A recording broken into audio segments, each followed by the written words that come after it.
Back live with you tonight on In Focus. Thanks for staying on. Eskom Chief Operating Officer Jan Oberholzer says that the strain on the power grid remains very high and that the country should brace itself for more power cuts. His comments come after the country was plunged into stage 4 load shedding due to multiple breakdowns at various power stations.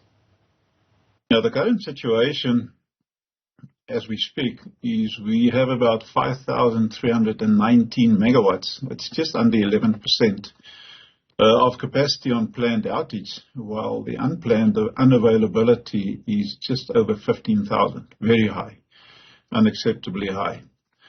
Now, as I just said, we are currently implementing stage 3 load shedding, and this will continue up until 5 o'clock tomorrow, Tuesday morning.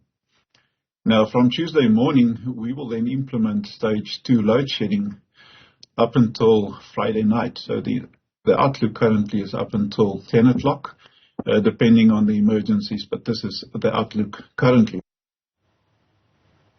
Oberholzer says it's still early to tell for plans that have been put in place to curb the energy crisis. He added that it will take about 12 months for any real change to be visible.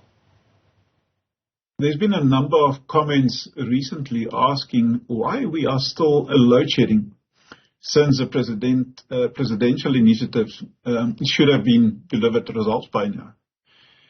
However, it is important to understand that we have various plans in place, I believe very good plans, to increase the installed capacity and to stop load shedding. However, this is going to take time to implement, and I believe for the next 12 months or so, we may not see the required benefits yet. Now, until these new projects are realized, we will need to rely on the old, unreliable coal fleet, which continues to deteriorate due to insufficient opportunity to perform reliability maintenance. It is important to understand that demand and supply is not in balance. And because it's not in balance, we have to run the emergencies. However, should we then have challenges on the available capacity, that means that's when we go into load shedding.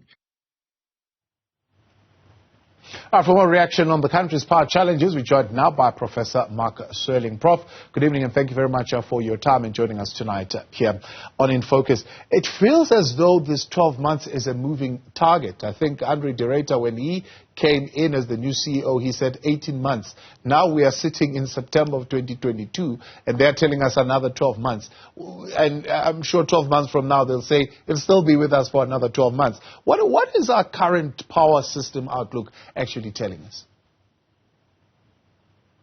Well, I think Oberholzer is being optimistic when he says 12 months. And obviously he does have to give an optimistic picture and outlook. But I would be surprised if there is change within the next 24 months. And that is simply because we need time to build large numbers of renewable energy power plants. Renewable energy is the only technology that can build within 2 years at a rate which is cheaper than any other technology. But it still takes 2 years. And we're still in the process of procuring these new power plants. And until they are constructed, you can't take some of the old power stations off the grid to fully rehabilitate them and bring them back to normal operating levels, as Mr. Oberholzer has already said. So we're in a bit of a catch-22. We can't fix the old systems until we have new generation capacity. We can't close any of the old ones until we've got new generation capacity, but it's going to take at least 2 years to build sufficient capacity to make a dent to start limiting load shedding. Mr. Oberholzer is saying they're having a difficulty in lowering the levels of unplanned maintenance, where they would want to be sitting at 10,000 megawatts, they would be sitting at 15,000, which is really unworkable. And is that a money problem or is there something else? Because they believe that now with government saying they'll be releasing some funding, it would help them, at least when they fix something, that it will be fixed. And is it a money problem? Can we just throw money at it and it will work? No, it's not just a money problem. Even if you had significant amount of money, you still have to take those old power stations off the grid, either close them down or take them off for long enough to repair them. And for that, you're going to need money. But you can't spend that money if you can't shut down power stations, because if you do that for more than what happens now, then you're going to have even more extended load shedding. So the real solution is to throw as much money as possible at building new generation capacity. That's really what's going to be the game changer. I mean, don't forget, Meridian Economics published a report which said that if the CEOs of Eskom had signed the power purchase agreements to build renewables back in 2015, 95% of all load shedding would not exist today. That would have resulted in 5 gigawatts of new renewable capacity, and we would not have load shedding now almost entirely. So we missed that opportunity.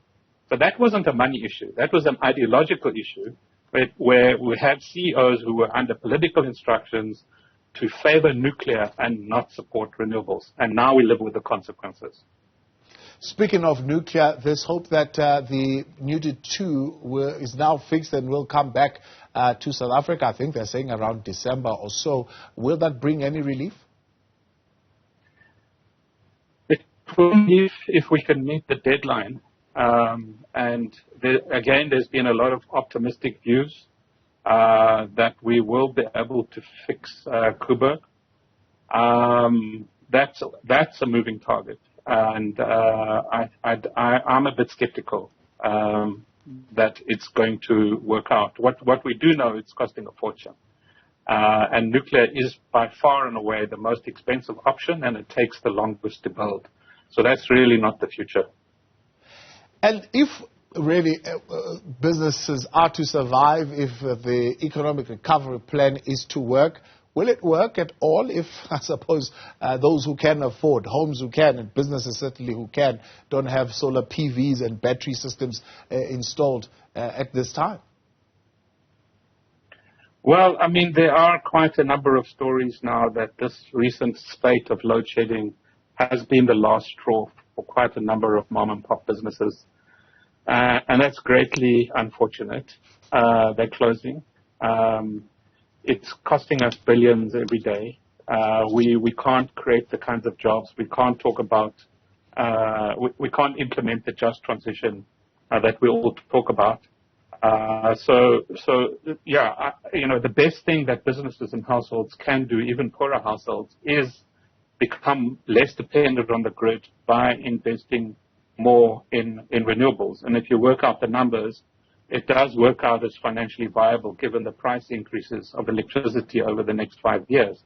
So it's financially viable, but you do need either a loan upfront or capital upfront. And obviously many poor businesses and households have that money. Yeah. And Prof, I mean, how serious a crisis are we facing here as far as coming to a near or even an immediate collapse of the national grid? I mean, a lot of South Africans are increasingly about that, and it's not surprising that they are increasingly anxious about that. But I think that when you do look at the sophistication of Eskom's system operator, and if you do look at how well they are coping in an extremely, extremely difficult situation where, you know, the best that we can hope for is that they maintain the current level of the electricity availability factor. We might go up to level 6 over the next once or twice over the next 12 months, but I think we're pretty far from a collapse. A collapse is really when you have a real crashing of a multiplicity of power stations, and then it can take at least 5 days to get the grid back up and running, during which we'll have a complete blackout. I think we're quite far away from that, and it would be alarming for me to say otherwise. Yeah. What has been particularly frustrating to many for this past weekend was that it was a Sunday when we hit stage 4, when many people would believe a Sunday is a day when there's probably lesser demand on the energy because companies are closed and people are at home and so on and so forth. When you look at that, what does that say about December when it's going to be a little bit warmer? We're not going to be turning on as many heaters, but certainly maybe air conditioning will be on. It means we are really going to be having a tougher time.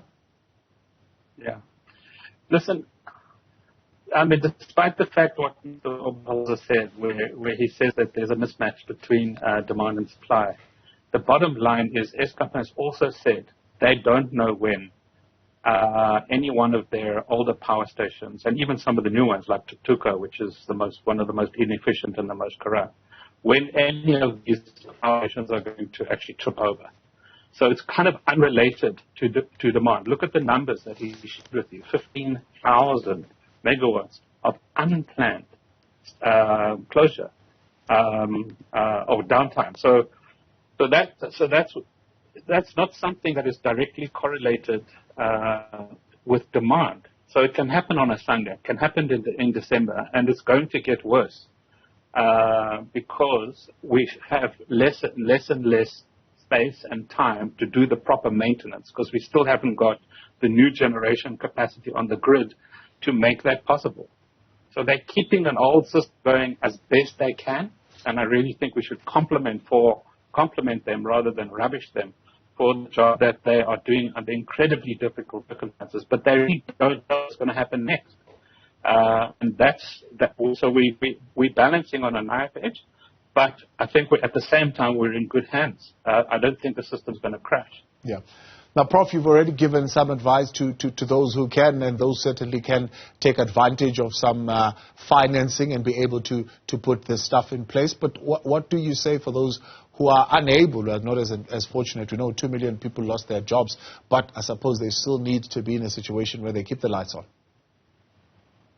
Well, I mean, there are quite a number of initiatives in South Africa which smaller businesses and social enterprises that are providing solar in informal settlements at a cost equal to the free basic electricity allocation. So one of those, for example, was set up by some of my students called the iShack, which is a social enterprise delivering solar power in informal settlements at a cost equal to the electricity, free basic electricity subsidy. So it is possible to do that, and that's not just lights and a cell phone charger. It can include a TV and a fridge and so on. So there are solutions across the board, just for not just for the rich, but it does mean getting organized, and it does mean interacting, making sure that communities get organized and interact with some of these organizations that actually can supply energy at an affordable rate where there is no electricity or where the grid is unreliable. Professor Mark Swilling, as always, much appreciated. Thanks so much for coming on.